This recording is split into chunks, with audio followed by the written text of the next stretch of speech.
Bienvenue à toutes et à tous pour un nouvel et dernier épisode de la saison 8 des webinaires proposés par Numéricoach sur les outils Google Workspace avec un fil rouge depuis le départ, effectivement, la thématique de la productivité.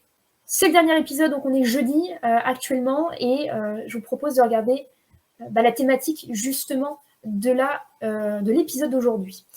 Pour celles et ceux qui nous rejoignent par contre pour la première fois, effectivement, je suis Laurine et je fais partie du réseau Numéricoach. Vous avez peut-être l'habitude de voir Thierry animer les webinaires. Eh bien, j'ai eu carte blanche pour cette saison et je suis moi-même coach et formatrice au sein du réseau sur les outils de la suite Google Workspace.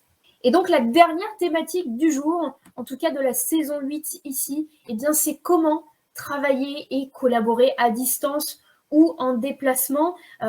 Effectivement, on est dans une situation où, après eh bien, la catastrophe sanitaire qui est arrivée, tous les confinements qu'on a vu enchaîner avec le Covid-19, eh bien, on tend vers un environnement, un contexte de travail assez hybride, où parfois on travaille au bureau, parfois on travaille à la maison. Donc on fait pas mal d'allers-retours finalement, on a différents endroits, et puis aussi cette thématique, finalement, cet épisode est assez utile pour des personnes qui sont en déplacement assez régulièrement. Et donc l'idée, c'est que avec ce contexte, eh bien, on va devoir être préparé. Il faut se préparer sur les différents outils qu'on a à disposition pour que cette transition, finalement, du bureau à la maison, de la maison au bureau ou bien en déplacement, se fasse de la meilleure des manières. Donc, ce que je vais vous montrer aujourd'hui, les différentes astuces qui vont toucher, vous allez le voir, au navigateur Chrome notamment, à l'outil Google Drive, Gmail, l'agenda et même Google Meet, eh bien, effectivement, sont des thématiques qui rejoignent cette problématique de déplacement, de travail ou de collaboration à distance. Et d'où l'avantage du cloud, en fait, on y revient à chaque fois, effectivement, d'où l'avantage du cloud, d'utiliser des outils qui se trouvent en ligne, parce qu'on n'est plus limité, on casse vraiment la barrière de « je dois avoir tel outil, tel appareil, tel équipement ». On ne dépend plus aujourd'hui, grâce aux outils Google, eh bien, de certains appareils, de son ordinateur, peu importe finalement l'appareil utilisé, que ce soit une tablette, un téléphone, un PC, eh bien, avec la connexion Internet, en tout cas, premièrement, on va pouvoir avoir accès à tout son contenu. Et en fait, la thématique d'aujourd'hui, on va parler du hors connexion, justement. On va voir que même si c'est un outil, si toute la suite Google Workspace dépend d'une connexion Internet, on va voir que ce n'est pas forcément toujours le cas. On a accès à du hors connexion sur la plupart de nos outils et c'est très pratique, justement, notamment lorsqu'on est en déplacement ou qu'on travaille à la maison et qu'on n'a pas forcément une bonne connexion Internet. À vous d'imaginer les scénarios, effectivement, qui peuvent rejoindre cette problématique. Alors on est parti, je vous propose de démarrer dès à présent avec la première astuce. Ici, je vais parler de Chrome, tout simplement, parce que Chrome, eh bien, c'est le navigateur Internet que la plupart, si ce n'est tous, utilisez. Et finalement, à Chrome, à votre profil Chrome, sont rattachés énormément de choses. Donc j'aimerais vous parler du profil Chrome. Si vous utilisez, comme c'est mon cas ici, eh bien, un ordinateur avec système d'exploitation Windows, mais ça peut être le cas pour d'autres, bien évidemment, eh bien, vous avez à disposition donc la possibilité de vous connecter à un profil Chrome. On peut avoir plusieurs profils Chrome, ça nous permet de bien séparer ce qu'on fait au quotidien. On peut avoir un profil pro et un profil perso, ou plusieurs profils perso, plusieurs profils pro. Ce qu'il faut comprendre, c'est qu'un profil Chrome, ça se synchronise. Donc, je ne suis pas là aujourd'hui pour vous montrer comment créer un profil Chrome ou bien en ajouter un, mais simplement vous expliquer, tout simplement vous conseiller de bien le synchroniser. L'avantage, en fait, d'avoir un compte Chrome synchronisé est le suivant. Vous allez pouvoir retrouver et modifier vos informations synchronisées sur tous vos appareils, comme les favoris, l'historique de navigation, les mots de passe et encore plein d'autres paramètres. Donc c'est chouette parce qu'on ne dépend plus encore une fois d'un appareil, peu importe l'appareil utilisé, on a accès à ces données. On a accès à son historique, ses favoris, ses mots de passe, et j'en passe. On a Mathilde qui vous met un chouette lien, effectivement, sur le télétravail.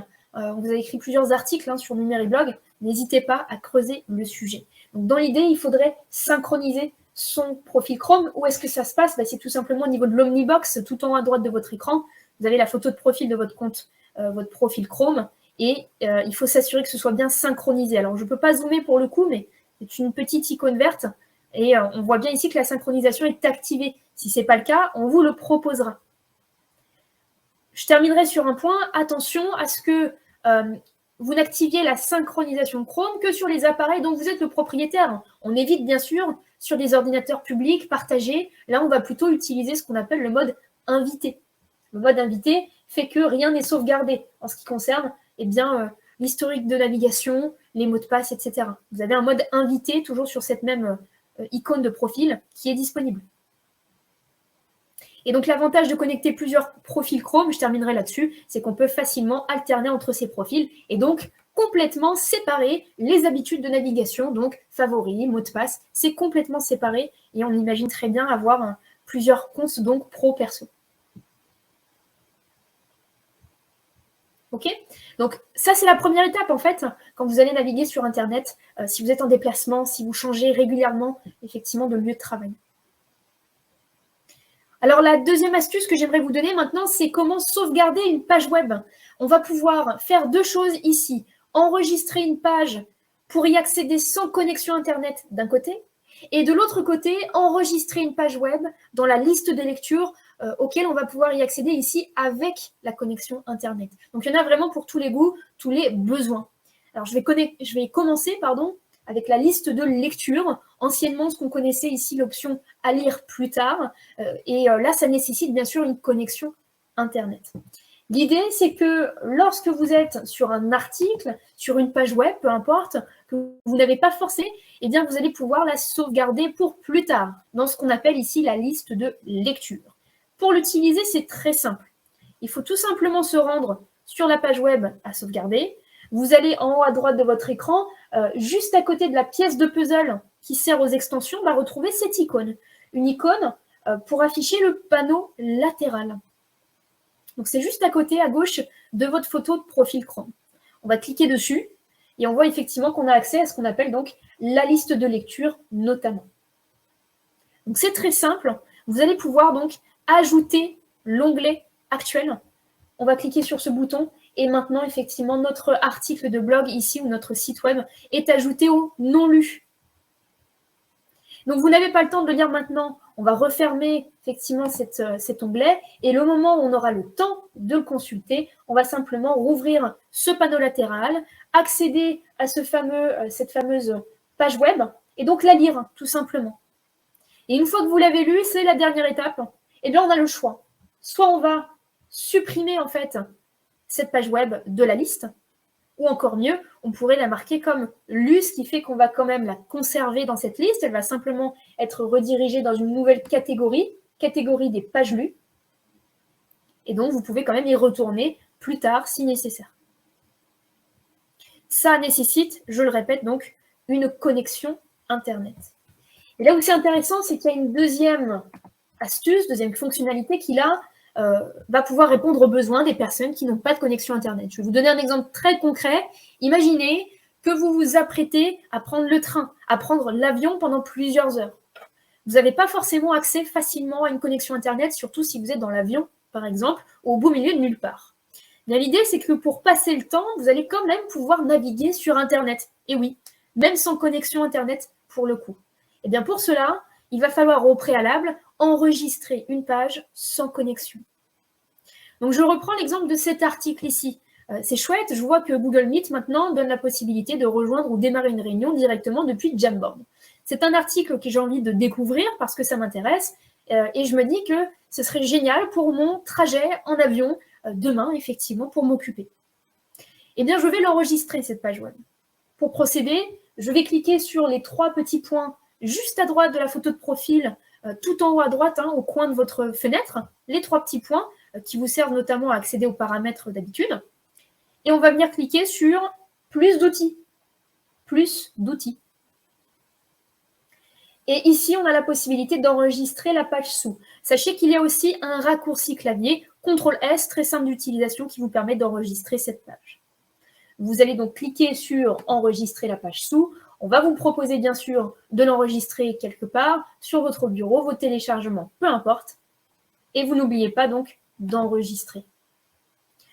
Le moment venu, vous allez pouvoir donc ouvrir effectivement ce fichier au format HTML même si vous n'avez pas de connexion Internet, je l'ai testé, ça existe depuis pas mal de temps comme fonctionnalité, ça marche très bien. Donc testez-le aussi, dès maintenant, vous le pouvez, et vous ferez le test en vous déconnectant d'Internet, d'un réseau, et donc vous allez pouvoir lire cet article. Donc c'est très pratique pour occuper son temps quand on n'a pas de connexion. Comme exemple, je vous avais donné des trajets en avion, en train, etc. Voilà, donc 2 thématiques bien sympathiques pour sauvegarder une page web avec ou sans connexion. Et donc maintenant que je vous ai parlé de Chrome, eh bien j'aimerais aborder justement le hors connexion. Le hors connexion, tout simplement, c'est une fonctionnalité que vous avez à disposition sur le Drive, sur Gmail, sur l'agenda par exemple. Et pour celles et ceux qui ont un Chromebook, c'est aussi disponible dans l'application Mes fichiers. Vous avez un lien avec le Drive et donc accès à vos fichiers hors connexion. Donc le hors connexion, c'est juste génial parce que ça vous permettrait donc de travailler, de modifier, d'ajouter du contenu sur des fichiers stockés sur le Drive sans connexion Internet. Ça occupe le temps si vous êtes en déplacement. C'est aussi une chouette astuce si jamais vous n'avez pas une connexion Internet stable. Si vous travaillez à la maison de temps en temps et que votre réseau Wi-Fi n'est pas au top, eh bien, on va pouvoir du coup utiliser le hors connexion. Il y a énormément de scénarios auxquels on peut penser, surtout quand on travaille à distance, en déplacement, qui nous amèneraient à activer le hors connexion. Donc effectivement, c'est une fausse croyance que de penser que les outils Google, il faut forcément une connexion Internet. Eh bien, ce n'est pas le cas. On a cette fonctionnalité disponible. Alors, écoutez bien. Avant d'activer le hors connexion et avant que je vous montre comment ça se passe, vous devez utiliser le navigateur Google Chrome ou Microsoft Edge absolument.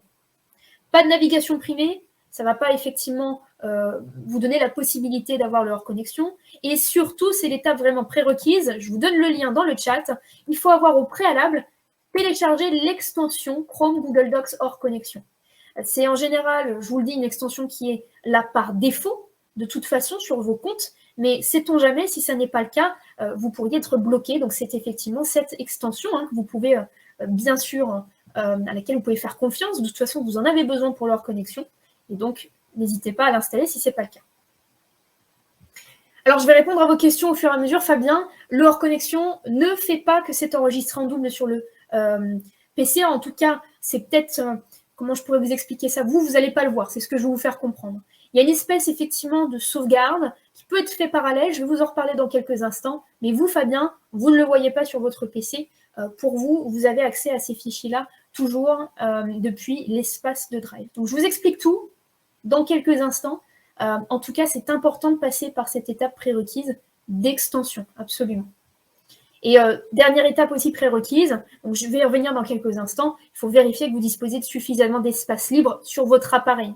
Donc c'est en lien avec la question de Fabien, il faut effectivement de l'espace de stockage, mais non, vous n'allez pas forcément retrouver les fichiers en double sur le PC, en tout cas, ce n'est pas comme ça que ça fonctionne. Donc parlons de hors connexion. Le hors connexion, le principe est simple, donc vous avez accès à vos fichiers sans connexion Internet. Comment ça se passe pour le Drive? Eh bien, vous avez le choix, c'est-à-dire que pour le Drive, de toute façon, il faut se diriger dans les paramètres. Vous allez cliquer sur la roue crantée des paramètres de Drive et cliquer sur paramètres. Dans ces paramètres généraux, vous avez l'option mode hors connexion. Il faut effectivement la cocher pour que vous ayez la possibilité de créer, d'ouvrir, de modifier des fichiers au format Docs, Sheets, Slides récents sur cet appareil, tout étant en hors connexion. Et écoutez bien, la nouveauté de cette année, ce n'était pas forcément le cas donc il y a encore quelques mois, c'est que vous pouvez maintenant accéder à des fichiers non Google hors connexion. Donc on pourrait imaginer stocker des fichiers au format Microsoft Sheets, Word, Microsoft Excel, pardon, Word, peu importe, et y avoir accès aussi sans connexion. Avant, c'était strictement dédié aux outils au format Google, et ça n'est plus le cas, sachez-le. Donc le mode hors connexion est activé. Qu'est-ce que ça fait concrètement? Eh bien, ça va reprendre les fichiers les plus récents. Et de prime abord, sachez que c'est assez flou, c'est normal, on n'a pas tellement d'idée de ce que ça signifie. Les fichiers récents, c'est quoi? C'est une quinzaine, une cinquantaine? On ne sait pas trop. Si vous voulez justement vous rendre compte déjà de ce que ça a comme conséquence, quels sont les fichiers en fait et dossiers auxquels vous aurez accès, eh bien une fois le mode hors connexion activé, vous avez cette petite icône. Regardez bien ici, à côté des paramètres, elle s'ajoute automatiquement, vous cliquez dessus et vous avez accès à un aperçu hors connexion. Ça vous permet déjà donc d'apercevoir quel fichier vous aurez accès sans connexion Internet. On a un très bon exemple ici, je vais vous faire un zoom sur l'écran. On voit qu'il y a des fichiers qui sont effectivement grisés, donc je n'y aurai pas accès en hors connexion. Par contre, le reste, c'est le cas. Première étape. Une fois que le hors connexion est activé, sachez que vous allez pouvoir également activer le hors connexion pour des fichiers en particulier. Des fichiers en particulier. Je vous donne un exemple ici. J'ai ce fichier docs à l'écran. Vous voyez, il est disponible hors connexion par défaut. Parfois, ce n'est pas le cas, donc on a des fichiers qui sont grisés. Et bien, pour ces fichiers au format docs, au format slides et sheets par exemple, ou même Microsoft, je vous le disais, on va pouvoir faire un clic droit sur ces fichiers grisés et s'assurer d'activer le hors connexion. Donc ici, ça prête à confusion parce que de base, ce fichier est disponible hors connexion, on l'a dans l'aperçu, mais effectivement, quand on a des fichiers grisés à ces formats docs, slides ou autres, eh bien, pour les dégriser, finalement, qu'ils soient disponibles, il faudra cocher cette option hors connexion. Et on voit d'ailleurs que ce n'est pas disponible pour tout, et c'est normal. On n'a pas le hors connexion pour des fichiers au format vidéo, MP4, ou des fichiers au format Forms, par exemple, des formulaires. Néanmoins, c'est amplement suffisant et ça permet de travailler sur la plupart de nos fichiers. Alors, techniquement, comment ça fonctionne? Une fois que vous l'avez activé, finalement, alors je vais juste enlever l'aperçu hors connexion. Une fois que vous l'avez activé, ce qui se passe, effectivement, c'est que ça crée une sorte de sauvegarde de ces fichiers sur votre propre appareil. Donc, retenez bien qu'il faut avoir de l'espace de stockage sur votre appareil et que c'est spécifique à cet appareil et seulement cet appareil. J'insiste. Si vous le faites actuellement sur votre PC, ça ne veut pas dire que ces fichiers seront disponibles hors connexion sur votre tablette. Il faut refaire la manipulation sur chacun des appareils. Et ça a du sens parce qu'il y a une sauvegarde qui est faite finalement en local. Donc, ce n'est pas enregistré en double d'une certaine manière, Fabien, pour vous répondre dans le sens où vos fichiers, vous n'y aurez pas accès sur votre bureau, techniquement. Par contre, ils seront disponibles sur le drive et il y a une espèce de sauvegarde invisible, finalement, qui est faite, par contre, sur l'espace local. Donc, c'est une petite introduction. Bien sûr, on peut aller plus loin après sur la mécanique du hors connexion, comment ça se passe quand on collabore avec d'autres personnes. Mais l'idée, c'est effectivement de ne pas vous donner trop d'infos non plus parce qu'il faut le prendre en main d'abord. Et si vous voulez aller plus loin, n'hésitez pas, comme d'habitude. On a le blog, on a pas mal de ressources aussi disponibles pour creuser le chemin. Donc, voilà un petit peu ce qui est possible au niveau du hors connexion, comme je vous le disais ici. Et donc, on a le hors connexion disponible pour d'autres outils. Effectivement, ça m'amène à Gmail, par exemple. Sur Gmail, je peux aller dans les paramètres, donc la roue crantée qu'on retrouve dans la plupart des outils Google. Je vais aller voir les paramètres. Et dans les paramètres, eh bien, vous avez tous aussi accès à une catégorie qui s'appelle hors connexion. Hors connexion. Et donc, dans cette catégorie, vous allez pouvoir activer la messagerie hors connexion. Je le répète, c'est quelque chose à faire, comme toujours, peu importe l'outil, sur chacun des appareils que vous utilisez. Mais l'idée ici, c'est que, effectivement, si je suis en déplacement, peu importe si je suis autre part et je n'ai pas accès à Internet, eh bien, je peux quand même accéder à ma messagerie et traiter mes mails. Alors, comment ça se passe? Eh bien, ici, effectivement, on va vous dire à peu près quel stockage ça représente. Ça va faire une espèce de sauvegarde, comme je vous le disais, ça va prendre de l'espace de stockage sur votre appareil. Et l'idée, c'est qu'on peut aller plus loin dans la configuration. On va pouvoir choisir le nombre de mails à stocker, à sauvegarder d'une certaine manière.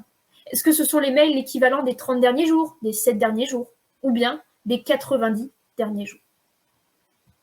Et dernière chose qu'on peut faire techniquement ici, c'est cocher la case de téléchargement des pièces jointes. Comme ça, vous aurez accès à ces pièces jointes-là sans connexion Internet. Alors, bien sûr, ne soyons pas non plus trop utopiques d'une certaine manière. Vous allez pouvoir traiter vos mails, oui, et bien sûr, si vous répondez à un mail, vous envoyez un message, dans l'immédiat, ça ne s'enverra pas. Par contre, vous faites le travail une fois, et lorsque vous retrouvez la connexion Internet, c'est le cas aussi des fichiers sur le Drive et de votre agenda, eh bien, c'est mis à jour automatiquement, vous n'avez rien à faire de ce côté-là.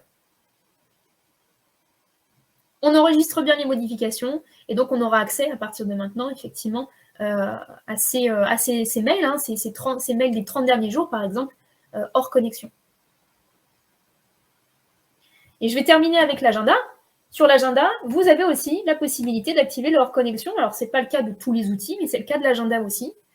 On retourne dans les menus de paramètres. Et on va voir aussi qu'il y a une subtilité pour l'agenda. Il y a toujours des subtilités pour les différents outils. Vous avez la catégorie hors connexion à l'écran et vous n'avez qu'à l'activer. La subtilité en ce qui concerne l'agenda, c'est que les rappels et les tâches n'apparaissent pas en mode hors connexion. Vous avez simplement, en fait, les événements, du type moment de concentration, événements basiques, absence du bureau, qui seront disponibles. Donc, pas de tâches et pas de rappels. Donc, effectivement, je vois une question là, je n'ai pas encore répondu à tous. On verra si on peut, mais sinon, on vous donnera les bons liens. Clémence demandait s'il n'y a pas un gros risque de saturation des PC. En fait, tout dépend, bien sûr, du contenu. Si vous êtes du genre, effectivement, à recevoir 300 000, alors j'exagère, 300 000 emails à la journée, si effectivement, vous les mettez à disposition hors connexion sur les 30 derniers jours, ça fait énormément de mails. Tout dépend de vos habitudes, tout dépend aussi du paramétrage que vous choisissez. Ce qu'on peut faire aussi sur le Drive, je reviens là-dessus, c'est qu'on peut au cas par cas mettre à disposition en hors connexion ces fichiers et donc choisir de quel fichier il s'agit pour peut-être limiter du coup la place que ça prend. Donc voilà ce qui peut se passer aussi donc pour l'agenda. Je vous propose d'aborder la dernière thématique ici. Je parle bien donc de Google Meet. Et effectivement, Google Meet, c'est un outil donc de visioconférence qui requiert de base une connexion Internet. Ça, je ne vous l'apprends pas. Néanmoins, on a deux outils qui peuvent être utiles, effectivement, dans le cadre où on serait, par exemple, en déplacement, dans le cadre où on n'aurait pas forcément de connexion Internet, et je voulais vous en parler aujourd'hui. Alors, la première astuce, dites-moi d'ailleurs dans le chat si ça vous est déjà arrivé, c'est d'utiliser le téléphone pour rejoindre la visioconférence. Et attention, quand je dis téléphone, je parle bien de composer un numéro de téléphone avec un code PIN et non pas de l'application, en fait, Google Meet sur votre téléphone. Vous avez effectivement la possibilité donc de rejoindre un appel vidéo, cette fois-ci, mais par téléphone. Comme si vous appeliez quelqu'un, vous tapiez son numéro de téléphone, tout simplement. Bien sûr, vous n'allez pas avoir la vidéo, vous n'aurez pas de flux vidéo du tout, c'est comme si vous appeliez quelqu'un normalement. Néanmoins, vous allez pouvoir entendre et parler dans le cadre de cette conférence, de cette réunion. Et c'est très pratique, moi j'en parle beaucoup avec mes apprenants, c'est très pratique pour des personnes qui parfois n'ont pas de connexion Internet. On travaille chez soi, on a une coupure, on a une réunion super importante à rejoindre, on peut le faire par téléphone. Alors je ne vous le conseille pas, mais si vous êtes en voiture, si vous êtes en train, dans ces cas-là, si vous êtes en déplacement, c'est compliqué des fois de mettre la vidéo. Parfois, si on est dans le train, il y a des personnes à côté, on ne se sent pas à l'aise effectivement d'activer la caméra, pourquoi pas donc rejoindre la session par téléphone. Vous entendez et vous pouvez parler. Alors l'accès justement, j'y arrive, à la participation par téléphone, vous l'avez de trois manières.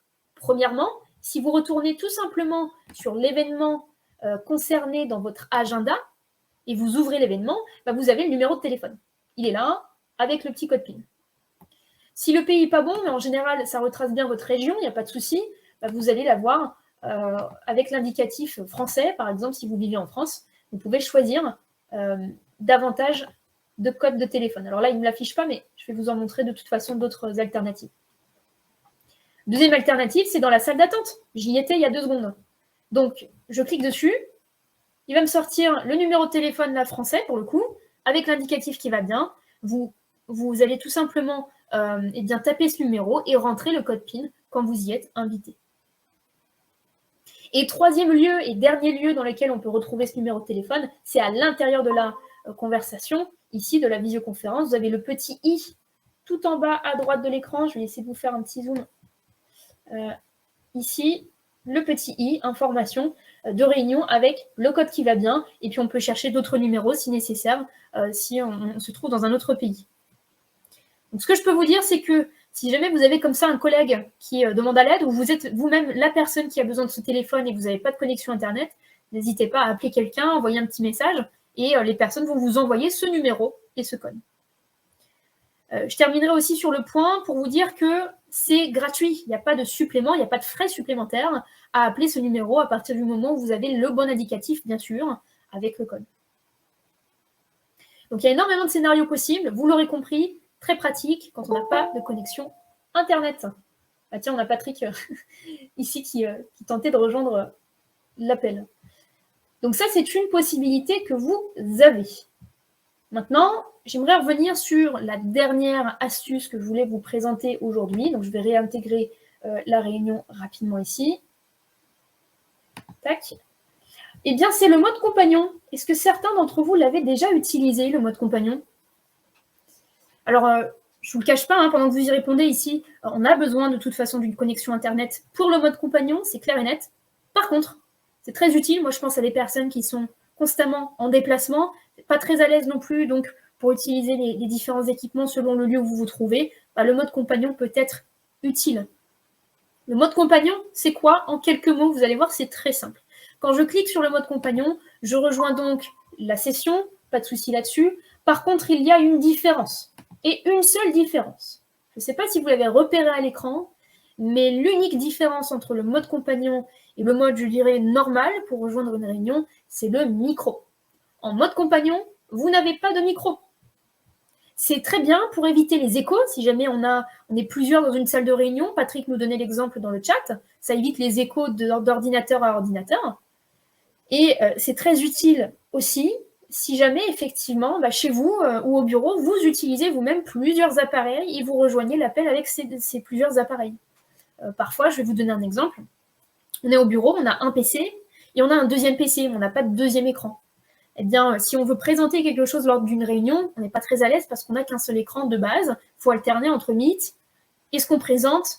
Donc, c'est effectivement pas le top. Donc, on va pouvoir rejoindre l'appel avec son deuxième appareil en mode compagnon pour éviter les échos et pourquoi pas pour monitorer un petit peu ce qui se passe dans la réunion pendant que le premier appareil présente, pourquoi pas, le diaporama, le site internet en question, etc. Alors, il y a d'autres solutions aussi pour gérer la présentation à un seul PC, mais ça fait partie de ces solutions-là et le mode compagnon est très utile à ce sujet. Donc, pensez-y. Si vous êtes, nous, ça nous arrive beaucoup chez Numéricoach, les vendredis soirs, des fois, on a des collaborateurs qui prennent le train pour rejoindre les réunions qui sont en cours. On a toujours des petites réunions le vendredi soir pour décompresser. Les personnes peuvent très bien nous rejoindre en mode compagnon. Elles ne pourront pas parler, c'est peut-être bruyant, on est peut-être dans un train, dans un café ou autre, et pourtant, on peut quand même participer au même titre que les autres, avec le chat, le partage d'écran, on peut participer aux activités. Donc la seule différence, finalement, c'est le micro. C'est ça qu'il faut comprendre avec le mode compagnon. Vous savez maintenant comment optimiser votre travail et votre collaboration à distance ou en déplacement avec Chrome, avec Drive, Gmail, l'agenda et Meet. Donc une thématique transversale qui touche plusieurs des outils Google Workspace. Merci à tous. Passez une très bonne fin de semaine, effectivement. Portez-vous bien en attendant et je vous dis à très bientôt.